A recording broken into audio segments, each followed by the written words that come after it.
I'm Sophia. I'm with the Mirror, which is the newspaper on campus. This digital age of content that's short form, because a lot of content is shifted short form, people are producing it really quickly, people scroll on their social media, and then it leaves the work that you make, like long form. 10 years in the making. 10 years, like highly researched things are. So it's interesting. There's always been, no matter what age of human beings, something that is sort of transient and whatever form it might be. And there's also things that have taken longer to incubate. All meaning, I think, accrues in duration. The work that you're proudest of, the relationships you care the most about, have benefited from your sustained attention.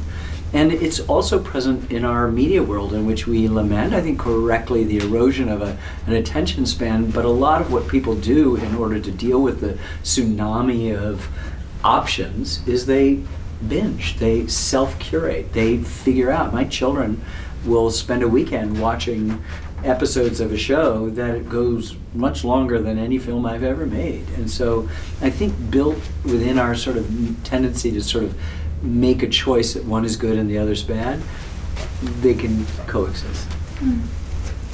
I'm wondering your process in those 10 years that you talked about of all this research and sitting down with scholars. Were there any moments that you had like an aha moment of, wow, I've been working in this for 50 years and this is really what I love?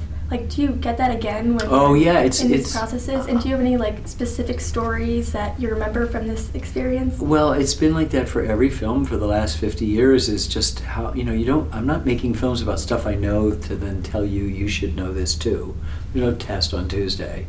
It's this love. You got a curiosity and you then share your process of discovery. So all the way along the line within the projects is this great enthusiasm, and then you have a chance when it's done to go out and share it and talk about it and sort of be an evangelist for the ideas. And so particularly a film about the American Revolution, our founding. I mean, the Bible in the Old Testament says there's nothing new under the sun. Human nature doesn't change. Most of the people had lived dependent lives as subjects for thousands of years, working the same piece of land that they didn't own. And all of a sudden, people were citizens. Thomas Paine said it in Common Sense, not since the time of Noah do we have a chance to start again. I mean, this is a big deal what happened. I think it's the most important event, the American Revolution, in world history since the birth of Christ.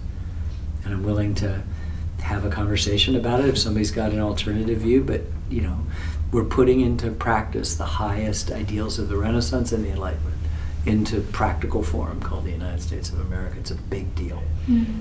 Did you know that before you started this? I think I approached the subjects with that kind of sense of, I'm going to learn new stories, I'm going to learn stuff I didn't know, and of course that's what it is, millions of little things. But then you begin to realize, oh my goodness, everybody's a subject beforehand. Suddenly on July 4th, 1776, they're citizens. That involves responsibility. And the thing that's so interesting is that they seem to be talking to us. They seem to be aware of us. And so that means the responsibility on us is even greater. That we have to, people were thinking about us way back then. I mean, John Adams says, one of the first quotes in the film is, that this is a revolution that untold millions are affected.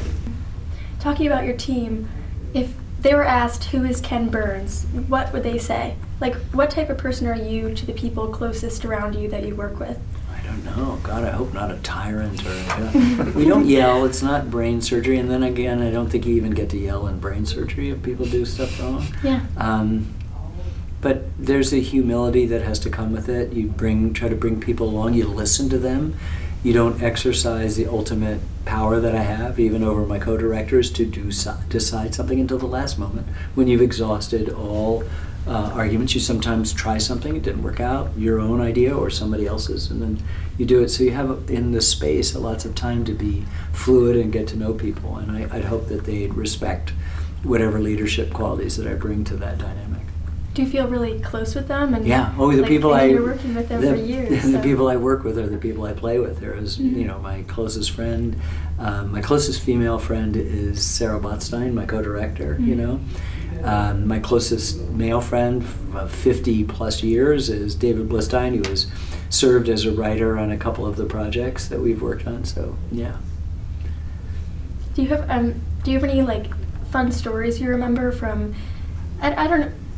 First of all, what is like the hardest part of the tenure, like the pre-production, production, or editing? Editing is the hard. You can collect all of the rare and never before seen archives. Yeah. You can have the best interviews in the world. You can record great music and do that, but it's how you put it together is the end, you know. And so we work really hard. We leave a lot of time for editing so that we can do it, and we never, you know, most productions have a set research or writing period followed by a writing, and then produces a script that informs the shooting and the editing. We never stop researching, and we never stop writing, and we never stop shooting really until we sort of have to pry the camera from us because it's done, you know. And so that's exciting. It takes a little bit longer, but it makes us corrigible, correctable, willing to learn new things up to the very end. Do you have any like words of wisdom for students that you could share too? Say, know who you are. That's Socratic, and persevere.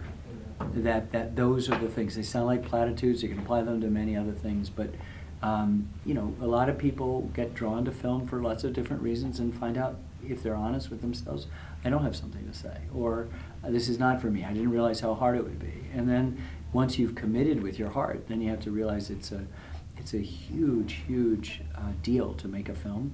It's a million, no exaggeration, million problems.